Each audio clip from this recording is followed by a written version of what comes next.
Good morning बेटा। ये बेटा हम 8 क्लास की हिस्ट्री का फर्स्ट चैप्टर ही रीड कर रहे हैं और आज की हमारी हेडिंग है औपनिवेशिक क्या होता है।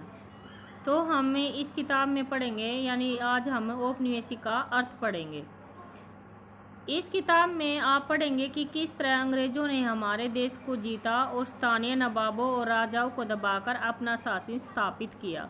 वैसे तो मैंने आपसे बता रखा कि औपनिवेशिक का अर्थ होता है बेटा कि जब कोई देश दूसरे देश को अपने अधीन कर लेता है तो उस काल को या ऐसे करने को हम औपनिवेशिक कहते हैं।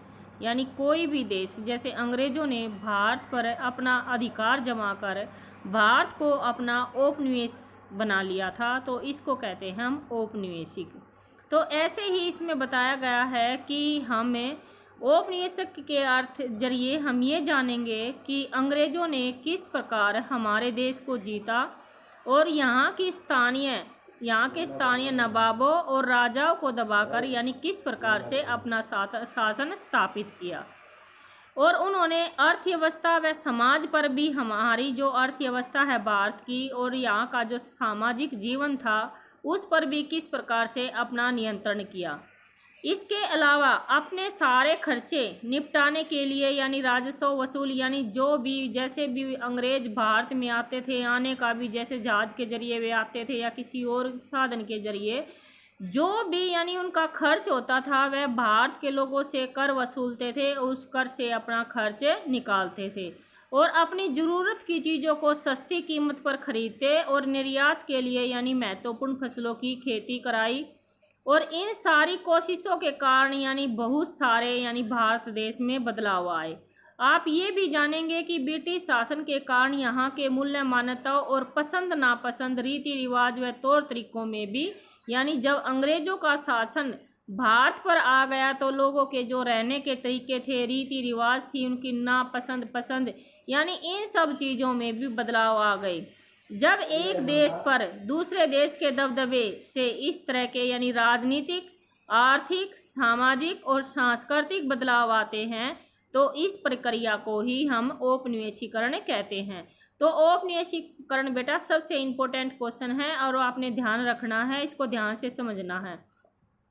यानी जब कोई दूसरा देश किसी देश पर आर्थिक, सामाजिक और सांस्कृतिक और राजनीतिक यानी सब तरह से बदलाव करता है तो इस प्रक्रिया को ही औपनिवेशीकरण कहा जाता है। जैसे कि आपने अब पढ़ा या सुना कि अंग्रेज़ों ने भारत की रियासतों पर भी, स्थानीय जो रियासतें थी उन पर भी, राजाओं को दबाकर भी यानी कर लेकर भी, अपनी ज़रूरतों को सस्ती कीमत पर खरीद कर भी, लोगों की पसंद और नापसंद, रीति रिवाज, यानी यहाँ तक कि हर तरह के यानी अंग्रेज़ों ने भारत में बदलाव कर दिए, आर्थिक रूप से भी, सामाजिक रूप से भी, राजनीतिक रूप से भी और सांस्कृतिक रूप से भी।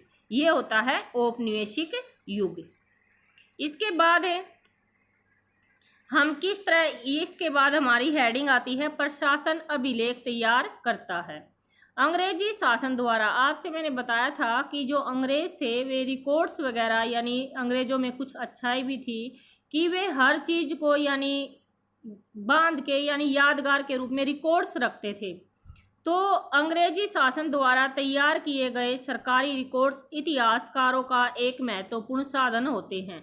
यानी अब इतिहासकार जो इतिहास की खोज करते हैं तो इतिहासकार उन रिकॉर्डों के आधार पर यानी हम जान सकते हैं कि लोग पहले क्या सोचते थे, कैसे उनकी नीति थी, कैसा वो लिखना पसंद करते थे, यानी कैसे वे फैसले लेते थे, कैसी योजना बनाते थे, इन सब के बारे में यानी इतिहासकार जान सकते हैं रिकॉर्ड के माध्यम से।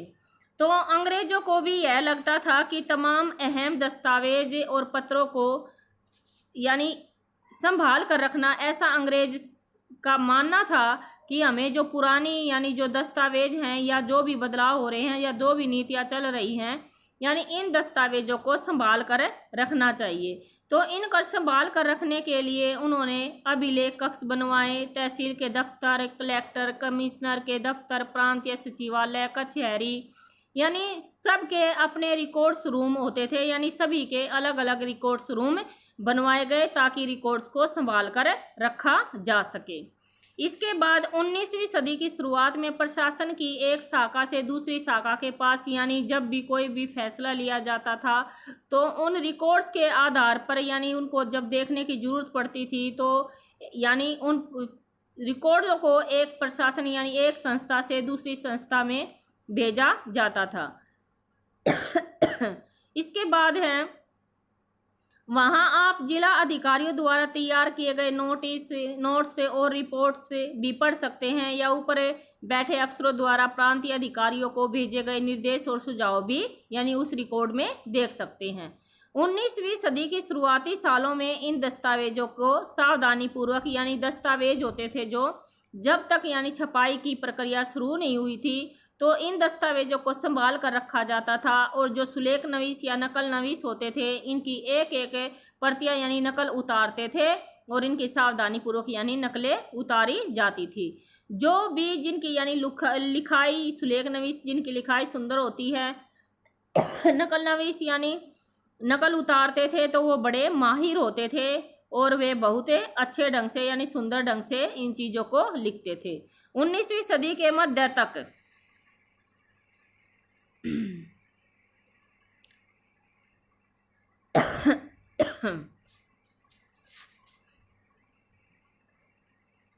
यानी 19वीं सदी के मध्य तक छपाई की जो तकनीक थी वो भी फैलने लगी थी और इस तकनीक के सारे प्रत्येक सरकारी विभाग की कार्रवाइयों के दस्तावेजों की कई प्रतियां बनाई जाने लगी। यानी तकनीक जो 19वीं शताब्दी थी उसमें छपाई की प्रक्रिया थोड़ी थोड़ी शुरू हो गई थी। तो शुरू होने के कारण अब जो रिकॉर्ड्स थे यानी जो रिकॉर्ड्स हाथ से बनाए गए थे उनकी अब कई कॉपियां या कई प्रतियां बनाई जाने लगी थी। इसके बाद पढ़ेंगे हम सर्वेक्षण का बढ़ता महत्व।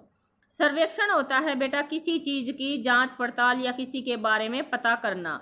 तो औपनिवेशिक यानी अंग्रेजों का तो पूरी तरह से यानी भारत पर नियंत्रण करने का यानी डिसीजन था कि वो पूरे भारत पर नियंत्रण करना चाहते थे। तो आपको पता भी है कि वे कूटनीति यानी कूटनीति उनके पीछे यानी जो षड्यंत्र था उनका बहुत था भारत पर अधिकार करने का। तो उन्होंने इसके लिए क्या ये डिसीजन लिया कि उनको भारत पर अगर अपना अधिकार जमाना है या भारत पर उन्होंने राज करना है तो इसके लिए गांव शहर यानी पूरे देश की हमें अच्छे ढंग से जानकारी होनी चाहिए। तो ऐसा सोचकर यानी तभी हम जो है शासन अच्छे ढंग से चला सकते हैं। तो उसने 19वीं सदी की शुरुआत तक पूरे देश का नक्शा तैयार करने के लिए बड़े बड़े सर्वेक्षण किए, गांव में राजस्व सर्वेक्षण किए। इन सर्वेक्षणों में धरती की यानी सतह कैसी है, मिट्टी की गुणवत्ता का, वहाँ मिलने वाले पेड़ पौधे जीव जंतु स्थानीय इतिहासों व फसलों का भी पता लगाया। अंग्रेजों की राय में किसी इलाके का शासन करने के लिए इस बातों की यानी जनगणना करने की जाने लगी। इसके अलावा अंग्रेजों ने सभी प्रांतों में रहने वाले लोगों की संख्या, उनकी जाति, इलाके, वो क्या कार्य करते हैं यानी सब तरह से जानकारी इकट्ठी कर ली। यहाँ तक कि वनस्पति सर्वेक्षण, वैज्ञानिक सर्वेक्षण, मानव शास्त्रीय वन सर्वेक्षण यानी कई सभी तरह से यानी उन्होंने पूरे भारत के बारे में जानकारी इकट्ठी कर ली। इसके बाद बेटा आती है हमारी हेडिंग अधिकृत रिकॉर्ड से क्या पता नहीं चलता। ये पढ़ेंगे हम कल। थैंक यू बेटा।